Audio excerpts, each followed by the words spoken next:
દાહોદની district and sessions કોર્ટને બોમ્બથી ઉડાવી દેવાની ધમકી મળી।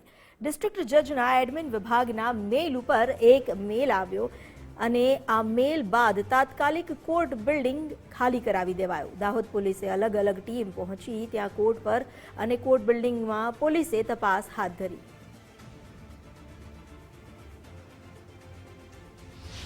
એન્ડ સેશન કોર્ટને આજે ધમકીભર્યો મેલ મળ્યો હતો। બોમ્બથી ઉડાવી દેવાની ધમકીને પગલે જે અફરાતફરીનો માહોલ સર્જાયો હતો, સમય સૂચકતા વાપરી અને સાવચેતીના ભાગરૂપે અત્યારે જે કોર્ટના દ્રશ્યો બતાવવા માંગીશ કે જ્યાં તમામ જે કોર્ટ સ્ટાફ છે, વકીલોથી લઈ અને એડમિન સ્ટાફ, તમામ લોકોને જે બહાર કાઢી દેવામાં આવ્યા છે અને અત્યારે પોલીસની એલસીબી, એસઓજી તેમજ સ્થાનિક પોલીસ બી ડિવિઝન સહિતની તમામ જે પોલીસની ટીમો અત્યારે અંદર કોર્ટરૂમમાં, કોર્ટના બિલ્ડિંગમાં જે અત્યારે સર્ચ ઓપરેશન હાથ ધરવામાં આવ્યું છે। ખાસ કરીને અત્યારે તમામ લોકોને ગેટથી દૂર કરી દેવામાં આવ્યા છે અને બિલ્ડિંગમાં માત્ર પોલીસ અને અમુક જે કોર્ટનો સ્ટાફ જ રાખવામાં આવ્યો છે અને હાલ જે પોલીસ દ્વારા અંદર જે સઘન તપાસ હાથ ધરવામાં આવી રહી છે।